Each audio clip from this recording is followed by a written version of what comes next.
Bonsoir, nouvelle édition du journal de la rédaction de TV Fil 78 en ce 26 mars et dans l'actualité yvelinoise aujourd'hui. Comment prendre en charge les victimes de violences conjugales et intrafamiliales? Une réunion vient d'avoir lieu sur ce thème à destination des travailleurs sociaux. L'équipe de football du Ghana affronte le 28 mars le Sénégal. Les joueurs se préparent et notamment le numéro 10 de l'Olympique de Marseille, André Ayou, nous les avons rencontrés. Après le titre de champion de France junior des desserts, le lycée hôtelier de Guyancourt détient maintenant celui du meilleur maître d'hôtel de l'Hexagone avec Bertrand Chapelle. Il est l'invité de cette édition. L'église Notre-Dame de Maurepas a subi des dégradations le week-end dernier. Vous le voyez sur ces images, le grand crucifix ornant l'extérieur a été tordu. Le diacre de la paroisse d'Elancourt-Maurepas, Patrick Kérep, évoque dans les colonnes de nos confrères du Parisien un acte sans doute anti-religieux. Comme on a pu en voir dans les mosquées ou les synagogues ces derniers temps, une plainte a été déposée. À Trappes, ce matin, les travailleurs sociaux se sont réunis pour évoquer les violences conjugales et intrafamiliales. Un cas pratique leur était soumis, puis des professionnels du Conseil général et du pôle psychosocial du commissariat sont venus leur apporter les bonnes réponses. Comment prendre en charge les victimes, comment les accompagner et vers qui les orienter. Des violences qui restent complexes à déterminer et à traiter. Il y a de nombreux phénomènes psychologiques qui rentrent en ligne de compte et les situations ne sont pas aussi limpides qu'on le voudrait. La demande de la victime peut être aussi très complexe. C'est pas forcément de déposer plainte dans un premier temps, donc il faut l'accompagner, qu'elle fasse son chemin puisqu'il y a un phénomène d'emprise qui est très prégnant sur la victime. Bertrand Chapelle, le professeur au lycée hôtelier de Guyancourt, vient de remporter à Chamalières dans le Puy-de-Dôme la finale nationale de la Coupe Georges Baptiste 2015 qui récompense tout simplement le meilleur maître d'hôtel de l'année. Bonsoir. Et félicitations pour cette jolie médaille qui orne votre coup. Expliquez-nous le succès du lycée hôtelier parce qu'il y a tout de même quelques jours, c'est Baptiste Vial qui a remporté le titre de champion de France des desserts juniors. Le lycée hôtelier entretient vraiment cette culture de la compétition et de la gagne. Alors, vous êtes soutenu? Alors c'est important pour nous les enseignants d'essayer de faire des concours pour mettre en avant les métiers de l'hôtellerie et de la restauration. C'est vrai que j'ai mon collègue Jean-François Gauthier qui a préparé Jean-Baptiste Vial. Ils ont remporté ce championnat de France. C'est vraiment une grande nouvelle pour le lycée hôtelier. Et là encore une bonne nouvelle. Avec votre victoire pour les maîtres d'hôtel, comment vous vous êtes préparé justement? Comment on se prépare à une telle compétition? Alors je me prépare depuis longtemps si j'ose dire. J'ai travaillé dans des grandes maisons. En Auvergne notamment, là où j'ai fait mes études, au lycée hôtelier de Chamalières, là où j'ai remporté la compétition.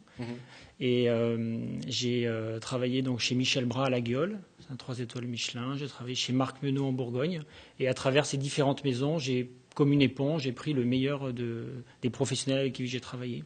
Pour finalement l'emporter. Première place devant 11 autres candidats, 61 maîtres d'hôtel au départ qui étaient inscrits. Un concours prestigieux, ça représente quoi pour le grand public, qu'on comprenne un petit peu? Alors c'est un concours qui existe c'était la 54e édition. C'est un concours qui existe depuis donc de nombreuses années et qui est très professionnel et qui récompense qui met en avant l'excellence en salle des métiers du service. Et c'est vraiment une compétition qui est reconnue.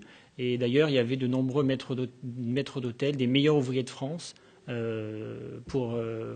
tant que jury de cette compétition. Comment on définit le meilleur maître d'hôtel? Il y a une dizaine d'épreuves? Alors, il y a 10 ateliers qui représentent un service. Donc, il y a la prise de commande avec un client américain et 2 clients français. Il y a le service, préparation d'apéritifs. On tire au sort un cocktail et on doit réaliser le cocktail, parler des produits, de la connaissance des produits. Le concours était orienté également sur les produits d'Auvergne, donc il y avait le service de digestif, une liqueur d'Auvergne, donc il fallait bien travailler les différentes liqueurs et crèmes auvergnates. Il y avait également le découpage du bœuf de l'Aubrac, un plateau de fromage d'Auvergne, donc il fallait commercialiser, vendre et parler des différents produits auvergnats. Il y avait des épreuves locales aussi. Exactement, ouais. Donc c'était très, très local sur l'Auvergne. Et également des épreuves qui correspondent aussi à la réalité du métier, parce que c'est ça qui est important. Aujourd'hui, comment vous faites passer le savoir aux plus jeunes, justement? Parce que vous êtes aussi enseignant, vous avez parlé de votre parcours tout à l'heure et de la façon dont vous avez absorbé, telle une éponge, un petit peu dans les différentes maisons. Mais aujourd'hui, vous faites passer ce savoir, comment ça se passe, justement? Alors j'essaye de transmettre cela du mieux que je peux. Je prépare des élèves à des concours. Il y a le concours également la Georges Baptiste qui a récompensé un élève qui travaille chez Gilles Goujon, 3 étoiles Michelin. Mais il y a une discipline particulière? Oui, enfin, il faut rester soi-même, il faut être naturel, il faut travailler beaucoup.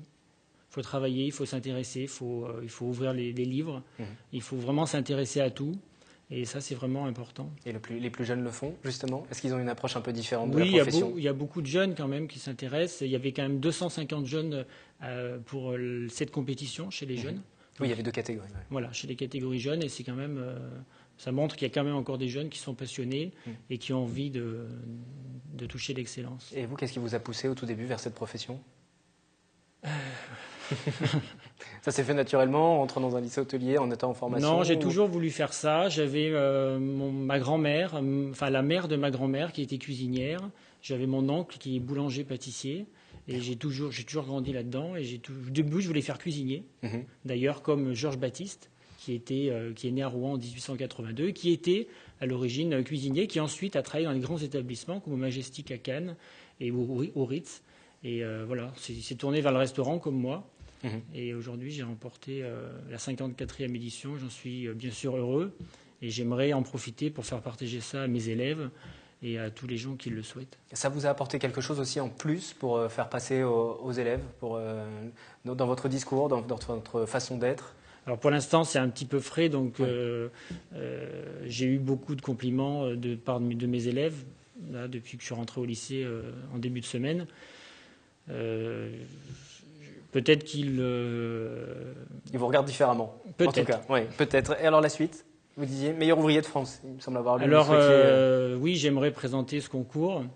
J'ai d'ores et déjà, il va y avoir la suite, la finale internationale des maîtres d'hôtel, auquel je participerai quand la date n'est pas définie, le pays non plus. On parle de l'Asie ou de Montréal ou du Canada. Et ensuite, le concours de meilleur ouvrier de France que j'aimerais, bien entendu, tenter. Et le concours international, ce sera vraiment différent? Il y a des grandes différences d'un pays à un autre ou Alors, ce sont des épreuves, pareil, ce sera des ateliers. Et donc, je me prépare à l'anglais. Donc, j'ai déjà des contacts en Angleterre pour aller faire des stages, pour pouvoir me préparer en anglais. Donc, c'est pas encore l'heure du repos? Non. Toujours pas. Enfin, si on veut, il faut toujours continuer, il ne faut pas s'arrêter si on veut progresser, parce que je pense qu'on n'est jamais... on en apprend tous les jours, comme on dit, et je pense que c'est vraiment la réalité. Alors, on parlait de ces concours, ces différents concours. Et après, vous savez déjà, vous voyez où dans 5, dans 10 ans, exercer dans une grande maison, ailleurs à l'étranger, par exemple? Je ne sais pas, j'ai reçu, c'est vrai, depuis quelques jours, quelques propositions sur Paris et puis également dans l'éducation nationale. J'ai pas, pour l'instant, c'est encore frais, je prends le temps. Je n'ai pas encore décidé. Et vous savourez cette médaille. Voilà. Merci Bertrand Chapelle, professeur au lycée hôtelier de Guyancourt, qui vient de remporter dans le Puy-de-Dôme la finale nationale de la Coupe Georges Baptiste 2015, qui récompense donc le meilleur maître d'hôtel de l'année. Une distinction de plus pour le lycée hôtelier à Saint-Quentin-en-Yvelines. Merci à vous. Merci de m'avoir invité. 26e semaine de la presse, le collège Maurice Ravel à Montfort-l'Amaury mobilise enseignants et élèves de 4e. Marc de Chevigny, journaliste à TF1, est venu à leur rencontre cet après-midi pour un échange autour de la désinformation dans les médias. Les élèves ont analysé des articles et des reportages pour se faire une idée du traitement de l'information. Donc nous, journalistes de TF1, qui sommes amenés à venir dans des établissements pour montrer ce qui s'y fait, à notre tour, on y vient pour montrer ce que nous, on fait. Le plus important, c'est qu'ils retiennent que c'est très important de s'informer, que la presse, quel que soit le média, que ce soit eux, utilisent beaucoup leurs applications sur leur smartphone, mais c'est très bien. L'important, c'est d'avoir accès à l'information, se renseigner, et puis qu'ils soient capables de déterminer quelle source d'information leur apporte des informations fiables, qu'ils soient capables de déterminer si un contenu qu'ils trouvent en ligne ou ailleurs est fiable ou pas. Ça, c'est important. C'est qu'ils comprennent que tous les contenus que l'on trouve autour de soi ne se valent pas.